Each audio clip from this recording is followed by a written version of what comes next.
Welcome to r/Reddit Revenge. This is a story of someone getting back at someone with revenge after being wronged. Thank you friends for subscribing to the channel, and for so many likes. The first story, crazy lady falsely accused me of being a freak. I had to get an attorney and post her nonsense on a neighborhood social networking site for the entire neighborhood to see. The second story, greedy guy wanted to lower the price of the house, but did not expect that he would lose it in his money. The third story, noisy neighbors have their important day ruined by lawnmowers, loud music, boat motors, and engine revving. The first story is, crazy neighbor falsely accuses me. I had a problem with a crazy neighbor in my neighborhood about 9 months ago. So I live in a subdivision with a variety of age groups. You have everywhere from kids to the elderly, pretty much your typical suburban neighborhood. Towards the beginning of this year, I was in the driveway cleaning out my car. Now to preface, I have a luxury sports car. I'm just saying that as it's relevant to this story. I'm not trying to brag here. Anyway, as I'm cleaning the new car, there are a group of teenage boys that saw me and the car. They live in the neighborhood but don't know their names or anything like that. They approach me, so it's the usual things like nice car, and how far can I drive without plugging it in? You probably know the car by now, but like I said, I'm not trying to brag at all. So basically, I'm answering their questions, and this crazy lady who's a mother for one of the kids starts yelling for her kid, and then yells at me from her car. She starts calling me a freak and she should call the police. I kept my cool and said these kids approached me.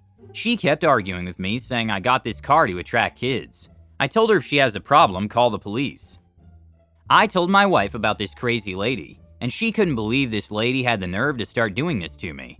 Just to be perfectly clear, I'm not a freak. I don't know if she was off her rocker because my wife and I don't have kids. We don't have kids due to us trying to have a baby for years, and we're starting to adopt. My wife and I thought maybe she doesn't know us well enough. So my wife and I go to this lady's house as she's only about 8 houses down from us. We try to introduce ourselves, but the lady is screaming and saying, "Get off my yard, freak," before I call the police, and she told my wife that she should leave this freak. My wife was so upset after that incident. She's very sensitive and needless to say, a lot of consoling that night. Well, the lady never called the police, but I found out this has been escalating some more. About 3 months later, a neighbor who knows me well is saying how this crazy lady is accusing me of talking to children. Found out she's been telling numerous neighbors and trying to get me kicked out of the neighborhood. She was complaining the HOA, but the HOA pretty much concluded she was crazy. I noticed that people were walking by and pointing at my house. I can see through the front of my house as that's where my office is at. My guess is that she told people who didn't know any better. And then here's the icing of the cake. So I get a note on my door that says, "Get out of our effing neighborhood." Well, I looked at my video doorbell app that has cloud recording. It has motion detection, and I could clearly see it was her. So all this crap has been going on for 3 days, and I had enough. I decided to get in touch with a friend who's an attorney. I've done IT work for him in the past, and he wrote a cease and desist letter to this crazy lady. Included was a flash drive of the surveillance I had on the outside of the house. It was a simple MP4 showing the kids approaching me and then showing her flipping out. Surprisingly, it picked up most of the audio. I also included the video from our video doorbell. It pretty much told her to quit it. Now, I probably should have left it at that, but I needed the neighbor to know the crap I dealt with. Hence, I guess the following would really be the revenge. I took a PDF copy of my attorney's letter, and with the videos, and posted it to a neighborhood social networking site that only my entire neighborhood sees. I told them about this story and everybody was quite peeved at this lady. People were posting things this crazy lady has said about me and giving me their condolences. One of the neighbors in there wanted the entire neighborhood to know what she's done. We have about 30 houses out of 150 that aren't subscribed to this neighborhood social networking site. So he drafted a letter and made a Dropbox link to the videos, and he personally paid postage to send it to everyone's house who wasn't on this neighborhood social networking site. I'm guessing a lot of people told her what they think. Well, this lady left just 1 week ago, and it now has a for sale sign. Now, I can't say if her actions caused her to move out, or if there was financial problems. She is a single mom with 2 kids. It's a real shame as nobody really won in this situation. I feel sorry for her kids as the older one definitely understood what his mom did. This never should have escalated this way because of this crazy lady. Dude, this woman is clearly out of her mind. I'm sorry you were in that situation, but I'm glad it's over for you. I hope karma catches up with her, because you don't need to say SH like that. And maybe your next neighbors will be a lot friendlier and treat you better. I'm so glad everyone could see how crazy she is. In fact, I feel really bad for her next neighbors, because she might do the same to them. I also feel sorry for her children, but your actions were completely justified. If she did move out because of it, it was all her fault. In no way should a grown man be allowed to be blamed just because he was interacting with a group of kids who came up to him on a trip, and then spread it around his neighborhood as gospel truth. Not cool. She's definitely crazy. She probably doesn't realize that she could have ruined your life with accusations like that. She could have taken away your neighbors, your job, etc. Of course, if your coworkers or boss got wind of it. The second story is, be a jerk, then you don't get the house. This is my father's story told with his permission. I wanted to brag about my dad's decision to stick it to a jerk. My grandparents built and lived in the same home since the early 70s. It has 5 acres and was a small-scale farm for their family growing up. They both passed away within a month of each other several months ago. Their kids, my parents, aunts, and uncles, didn't need the home, and none of their kids, my siblings, cousin, nor I, could afford it. It was in a trust, so all the siblings needed to agree to make price, etc. Most just wanted it to be sold quickly so they could move on with their lives. They spent a couple months cleaning the property and house up, repairing anything minor, then put it on the market. Comparables estimated the property over $850K, but it did need more work. Roof replaced and some cosmetic work on the foundation.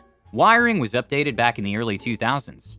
There were a couple people showing interest, but no serious offers for a couple months.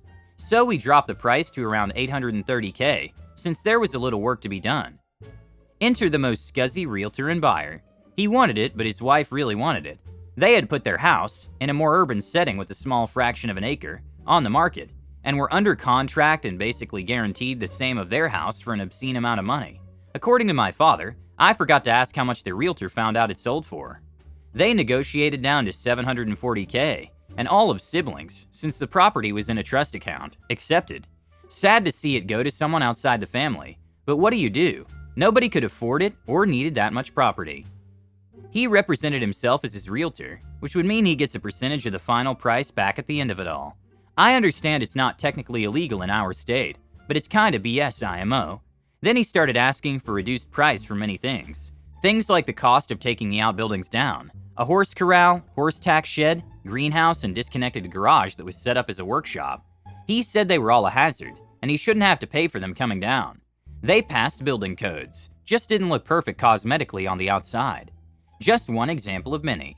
We just wanted to move on with our lives, but after we would accept an offer, he would then ask for more, drive the cost lower. Eventually got it down nearly below $600,000. He had about $3K tied up in escrow to purchase it, and his deadline for closing on the house or losing that money was approaching, but he kept asking for more. Because he kept negotiating, he passed his deadline to get his money back, asked for $580K. Then my father snapped, and I've never seen him snap. I've never seen him get petty, but I'm glad he did. He called a nephew who has horses, but wanted more property for adequate training and riding space. Couldn't afford what it was actually with, so he had passed on it before. My father asked if they would qualify for the last accepted price, just over $600K, and they did. All the Sublime agreed, so they declined Realtor Dude's offer and said never mind, we won't sell to you. Through their realtor, of course. So the jerk loses his $3K, doesn't get the house, and doesn't have a home at all. He apparently really thought he would get my grandpa's house, so his house was closed on, and he would have to move out very soon. To say he was peeved is an understatement. Our poor realtor had to be the gatekeeper, but she at least took satisfaction in pointing out to him that it was his own fault he didn't get the house. We have to wait until the realtor signs the termination paperwork, which he's delaying, since that was all he has left to try and stick it to our family. But Grandpa's house is staying in the family once that final date passes. Less than a week left. My parents may not have sold the house for what it was worth, but it was worth sticking it to that guy. Screw him. Update. The jerk gave up and signed the paperwork yesterday, so my cousin will begin the buying process Monday. The first buyer lost his chance to buy the house because he was too greedy. He could have bought it right away, but he wanted to lower the price. The house was sold to the nephew for what it was worth, which may not be much money to your father and his siblings, but it's still a better deal. Plus an extra $3,000, although your father should keep it since it seems like he had to deal with the guy. Good decision on your father's part. If the siblings are willing to accept that price from a stranger, why not prefer a family member? I would do the same if I were him, and I wouldn't want to deal with a buyer who wants to lower the price when it has already been lowered. The last story is, Karma visits the noisiest neighbors in the street. So this just happened this past weekend. My neighbors are nice enough people, but are they noisy in everything they do. Now, it's not horrible noise. No violence, no excessive fighting, no swearing, no car revving, no construction type noise. Just day-to-day noise. They talk loud, they play music loud, they have large gatherings of family, and they're all loud. It's just non-stop. To add to their noise, Dad is a coach of a sporting team, and this is where the worst of it comes from. Where I'm from, we have restrictions on allowable noise from construction. So no power tools before 6:30 a.m., and no large machinery before 7 a.m. Most people also use this as a rule of thumb for party noise, etc. Now, Coach Dad likes to put his kids through training sessions every morning before school. This involves plenty of loud motivational music, Dad shouting encouragement, and a beep machine. The ones that go beep, beep, beep, go. Beep, beep, beep, stop. And it's loud. I mean, heard 3 houses away loud. This combined with flipping tractor tires in the street, counting repetitions and grunts of exertion, all from 6:30 a.m. daily. It gets old really quickly. As neighbors, we've asked nicely to back off on the loudness, and got a smile and a not really possible sorry as a response. The elderly folks across the street, neighbors on the other side, the neighbors behind, have all previously asked and had the same response. Fair enough, I believe in karma, and it arrived. As I said, they talk loud and it's not possible to not hear what they discuss at times. Well, I overheard them discussing that they will now be hosting a church meeting every second weekend in their backyard, and how important it is that they're good hosts, as they will be on show for the whole congregation. I can work with this. So I approached the neighbors on the other side and we hatched a plan. Sunday arrives and the congregation starts arriving, all in their nice outfits, greeting and thanking their host for the lovely setting. Cue my sudden desire to mow the lawn, slowly on full throttle. Sadly, it coincides with the beginning of the sermon. I don't know what to call it, I'm not religious. Now, I know that SH was bothering them because I could see the sideways glance through the fence. Of course, I had to rake up the cut grass because the catcher is broken. I like to do it with music playing. Did I mention I love AC/DC? And it's gotta be loud. So I finished my raking, and at this stage, Coach Dad has put his head over the fence. Didn't say anything, just stared.